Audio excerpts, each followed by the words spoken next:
Vamos falar de Fundo Rural, isso porque desde que a contribuição de empregador rural, pessoa física ao Fundo Rural foi considerada constitucional pelo Supremo Tribunal Federal em março deste ano, muita coisa rolou, muita discussão e principalmente muito desentendimento.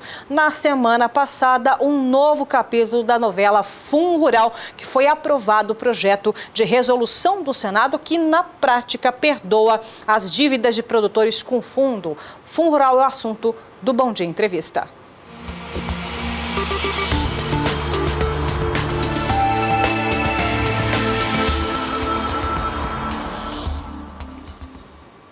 E para saber mais sobre que pé está a situação do Fundo Rural, eu vou conversar agora com Pedro Potini Mendes, ele que é consultor jurídico agroambiental. Muito bem-vindo ao Bom Dia, produtor. Pedro, explica para a gente então essa resolução para o produtor entender melhor o que aconteceu dessa vez, de onde surgiu essa PRS 13/2017.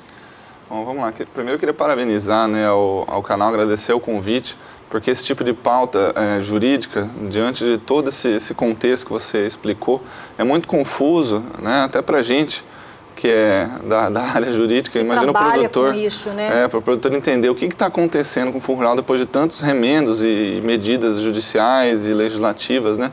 Bom, esse PRS, Projeto de Resolução do Senado, ele tem uma previsão no regimento interno do Senado Federal.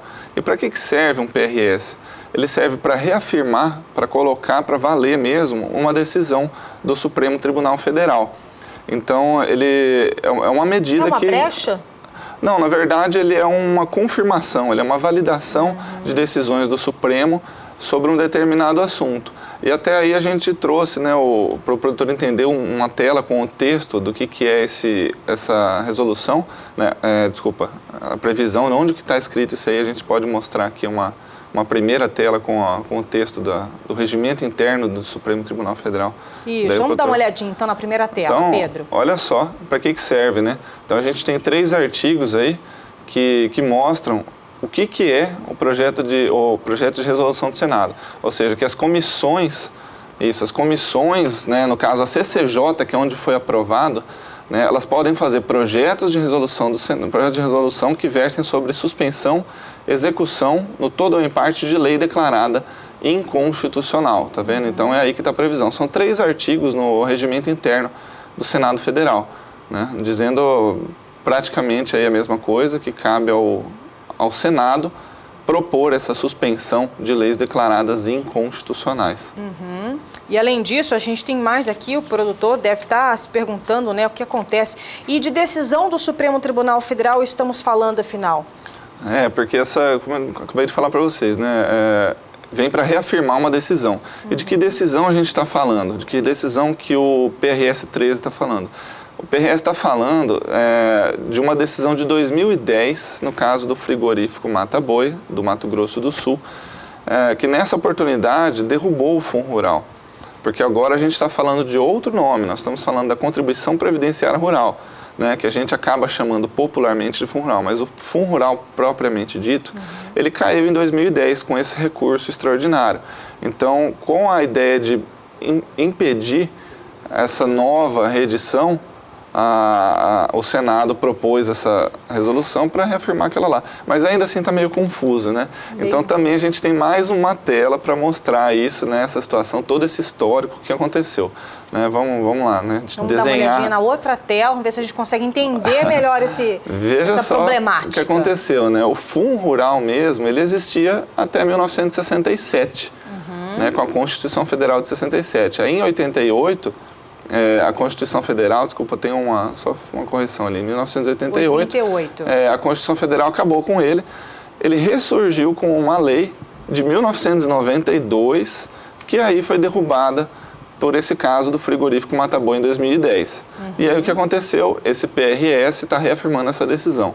Mas não vou garantir que essa situação é segura, né? Porque foi recriado, ele foi reeditado com uma lei que veio depois e com um outro nome, né, que é essa Contribuição Previdenciária Rural, né, na Lei 10.256 de 2001. Essa lei, por sua vez, foi declarada constitucional, válida, no dia 30 de março. E detalhe, esse acórdão não foi publicado ainda. Não foi publicado? Não. E aí depois disso veio a medida provisória, né, 793, que reduziu a alíquota, e depois disso veio o parcelamento pela Instrução Normativa da Receita Federal. Então, olha, assim, eu acho que a gente conseguiu desenhar bem agora o que está acontecendo. Está bem costurado, né? Está bem costurado. Então, não é assim garantido que o Fundo Rural, a contribuição previdenciária rural, né, vai deixar de existir, ainda não é uma vitória, não podemos cantar a vitória, então. Tem que manter os olhos sempre abertos aí com relação a todo esse quadro que a gente explicou. Mas assim, o que esperar então dessa PRS? O que ela abre então? Qual a possibilidade? Bom, esse PRS ainda está sujeito a recursos na Constituição de... Parece que essa semana ia ter alguma coisa ou não? Então, essa semana, não, é até dia 5 de setembro. Na Comissão de Constituição e Justiça, onde ela tramita, ela é terminativa, ou seja, é naquela comissão e acabou. Então, existe um prazo até 5 de setembro. Ultrapassado esse prazo, ela passa a valer em todo o território nacional e corta do texto da lei os incisos que falam da alíquota. Então, fica sem sentido essa contribuição, né? É isso que vai acontecer depois do dia 5 de setembro, se não houverem recursos. Tá, então vou aproveitar a sua presença aqui para o produtor que está acompanhando, talvez entender um pouco melhor, depois de toda essa colcha de retalhos que desde 1967, né, vem tendo várias mudanças. Então a gente vai fazer a mesma pergunta da anterior. Você recomenda que o produtor faça adesão ao programa de regularização tributária neste momento, Pedro? Olha, absolutamente não. Absolutamente não, por quê? O que reduziu a alíquota e permitiu o parcelamento é uma medida provisória, né? Então, olha a situação que está, né? Todo esse histórico do Fundo Rural, da contribuição previdenciária. A medida provisória, o parcelamento vai até 29 de setembro. A medida provisória pode ir até dezembro, né? E a gente está no meio dessa discussão toda. E no meio disso ainda é importantíssimo lembrar que ainda tem uma ação no Supremo, que é a ação direta de inconstitucionalidade, número 4395. Essa pode produzir efeitos para todos os produtores rurais, independente daqueles que entraram ou não com ação judicial.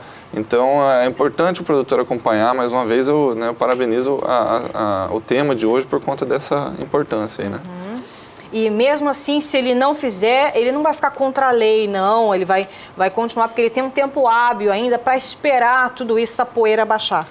A gente precisa se manter vigilante com relação às ações da Receita Federal nesse tema, né? Porque realmente sonegar uma contribuição pode gerar um problema para o produtor, mas a gente tem que acompanhar etapa por etapa, né? No Senado, no Supremo, na Receita Federal, tudo que está sendo editado de normativa e trazer aqui mesmo para o produtor para ele saber o que fazer, né, nesse momento. Eu acredito que deveria, né, permanecer firme e brigar pela suspensão desse programa, né, de parcelamento para que seja estendido o prazo dele, né? Senão não vai dar tempo de discutir tudo isso. Olha, muito obrigada, Pedro Puccini Mendes, pelas informações, para que a gente possa entender. O produtor realmente aí está muito complicado, está muito costurado, mas por enquanto o momento pede cautela, como o próprio Pedro Puccini Mendes disse para a gente. Consultor jurídico agroambiental também da GER, que toda segunda-feira está fazendo participação aqui conosco, falando também de informações importantes para a sua tomada de decisão. Pedro, muito obrigado pelas informações. E depois do dia 5 de setembro você volta. Sim. Aí a gente vai reforçar o que aconteceu depois do dia 5.